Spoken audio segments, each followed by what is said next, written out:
Welcome back, everybody, to the deep dive. This time, we're going to be taking a look at Manchester United and Sir Jim Ratcliffe's first year as co-owner.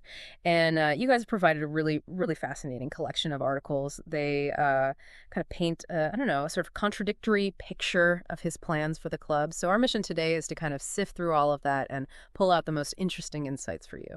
You know, the thing that really jumps out at me from these articles is just the scale of Ratcliffe's ambition, right? I mean, he's not in there just to tinker around the edges. He wants to completely transform Manchester United on off the pitch. Yeah, he's definitely not afraid to shake things up. You know, he's got this idea for this incredible new stadium, this Wembley of the North. But of course, that comes with a pretty massive price tag, something like £2 billion. So how on earth does he plan to pay for it all? Well, that's where things get really interesting, right? So the articles mention a few possibilities. For starters, there's private financing. He even floated the idea of bringing in some pretty big names like Elon Musk and Jeff Bezos. Now, who knows if they were actually interested?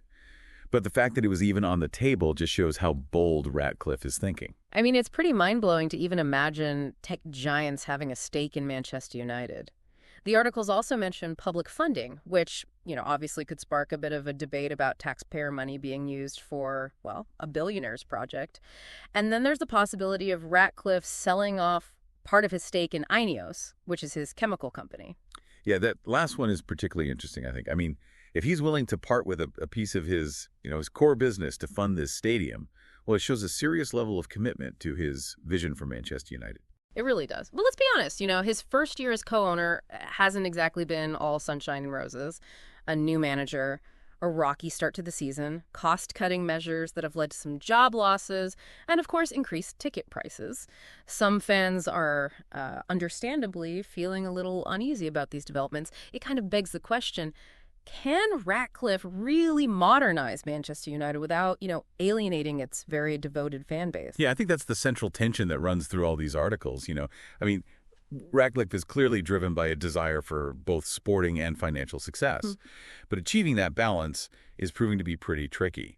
Some of his decisions, while aimed at sort of driving the club forward, have definitely sparked debate about whether he's respecting the club's traditions and, the expectations of its loyal supporters. Yeah, the articles go into some detail about the whole kind of controversial sacking of Eric Ten Hag, and then the subsequent, appointment of Ruben Amorim. It sounds like Ratcliffe and Dan Ashworth, who was the sporting director at the time, really clashed over what type of manager the club actually needed. Yeah, it wasn't just about finding someone who could, get results on the pitch. Yeah. You can really see from the articles that Ratcliffe wanted, I don't know, a big personality, someone who could handle the pressure cooker of managing Manchester United. Yeah. And all the, media attention that comes with it. Yeah. Whereas Ashworth seemed, I don't know, maybe a little bit more focused on tactical fit and perhaps, relied a bit too much on his sort of existing network of contacts. The articles even mention an anecdote about Ashworth taking a holiday on Amorim's second day at Carrington. Wow. I mean, I can only imagine that didn't sit well with Ratcliffe. Probably not. I think it really highlights how Ratcliffe seems to operate with this, we're all in this together mentality. He expects his team to be fully on board with his vision and, working tirelessly to achieve it. Which brings us to, I think, another really significant development, the arrival of Omar Barada as CEO, poached straight from rivals Manchester City. That's definitely a move that raised a lot of eyebrows. Barada was so instrumental in building Manchester City into the powerhouse that they are today. Do you think Ratcliffe's hoping he can sprinkle some of that magic onto Old Trafford? I mean, it certainly seems that way. Barada is known for his data-driven approach and his focus on fostering a winning culture. But is mimicking Manchester City really the right path for Manchester United? I mean, they have a very different history. Yeah. And a very different fan culture. Right. Which makes this, a bit of a risky strategy. Yeah, it's definitely a gamble. And then, of course, there's, the elephant in the room, the financial reality that Manchester United is actually facing. The articles reveal this, staggering amount of debt, £364 million, to be exact, owed in transfer fees. That's a record amount. How can Ratcliffe possibly reconcile his grand vision with this, financial burden? It's the question that hangs over everything else we've discussed, right? It's going to take some incredibly shrewd maneuvering to attract, top talent while simultaneously managing this debt and funding this new stadium project. So we've got ambition kind of clashing with tradition, a leadership shakeup, and a mountain of debt. What stands out to you as the most crucial takeaway from these articles so far? I think for me, it's that Radcliffe's vision for Manchester United is incredibly bold. And it's potentially transformative, but it's also, fraught with risk. He's walking a tightrope. And it will be fascinating to see if he can maintain his balance. Perfectly put. Now let's dive into some of the specifics. Starting with Ratcliffe's plans for the Wembley of the North. What exactly is he envisioning? From what I can tell from these articles, he's not just, thinking about a simple renovation of Old Trafford. It seems like he's actually leaning more towards a complete rebuild, like a brand new stadium that can compete with, the best in the world. Wow, so he's not messing around. He really wants to make a statement. Yeah, the articles suggest that he's, looking at locations near the current ground, which I guess makes sense considering the, history and the emotional connection fans have to that area. It's a tough balance to strike, though, isn't it? On the one hand, you want that state-of-the-art facility, but then on the other, you've got the weight of, history and tradition. But I think even the most diehard fans have to admit that Old Trafford has, seen better days. Oh, absolutely, yeah. Remember those stories about, leaks in the roof? And even, I think there were, rodent infestations? Not exactly the image of a world-class club. No, not quite. But yeah, a new stadium, potentially with, a retractable roof and, cutting-edge training facilities, maybe even a hotel complex. I mean, that could be a game changer, both for the club's prestige and its finances. Yeah, speaking of finances, let's not forget that, Manchester United is carrying this massive debt load from, past transfer dealings. That £364 million figure, I mean, that really jumped out from the articles. It really does. It's a stark reminder of the financial realities that Ratcliffe is facing. Building a new stadium, attracting top players, that doesn't come cheap.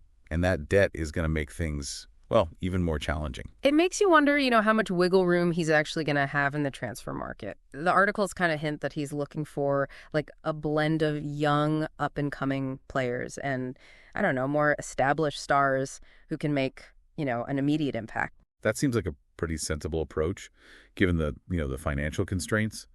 But finding that sweet spot between potential and proven talent, I mean, that's never easy, especially when you're competing with clubs that, seem to have these bottomless pockets. Yeah, and then there's also the pressure that Ratcliffe's under to deliver results. Manchester United fans, they expect trophies, and they're not exactly known for their patience. That's true. It's just the nature of the beast when you're at the helm of a club like Manchester United, right? The expectations are, sky high, and every single decision you make is going to be scrutinized. Speaking of decisions, I think the arrival of Omar Barada as CEO, I mean, that's got to be one of the most intriguing storylines here. Oh, for sure, yeah. It's fascinating that Ratcliffe would poach someone from, of all places, Manchester City, a club that's been, so dominant in recent years. What do you make of that move? On the surface, it looks like, a pretty clear attempt to replicate City's success. I mean, you can't deny Barada's experience in building that winning culture, but like we were discussing earlier, just copying what worked for City, that might not be the right approach for Manchester United. Yeah, it's a different club, different identity, a different set of challenges. Maybe Ratcliffe sees Barada as someone who can, I don't know, kind of bridge the gap between his ambitious vision and, the club's tradition, someone who can modernize the club without, kind of erasing its soul. Yeah, that's an interesting way to put it. I guess it brings us back to that core question. Can Ratcliffe really transform Manchester United without, alienating its very loyal fan base? Yeah. I think these articles really do offer these glimpses into both sides of that equation.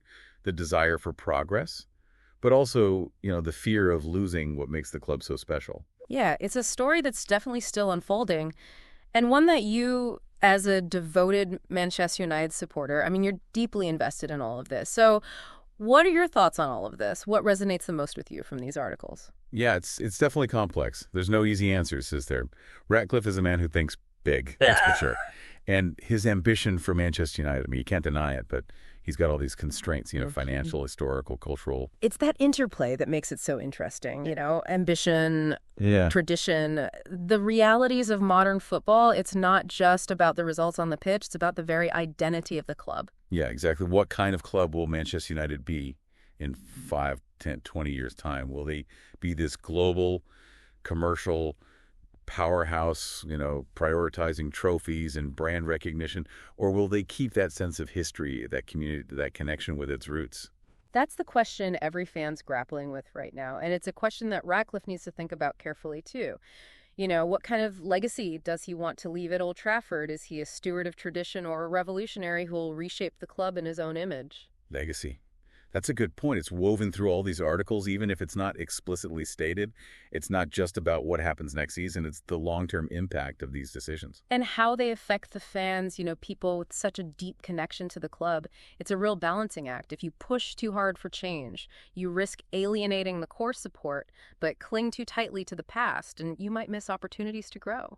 A lot of historic clubs face this in the modern era, don't they? How to stay true to your roots but also evolve to compete. There's no easy answer, no clear-cut path. So, as we wrap up this deep dive into Manchester United, I want to leave you with a thought. If you were in Ratcliffe's shoes, what would your vision for the club be?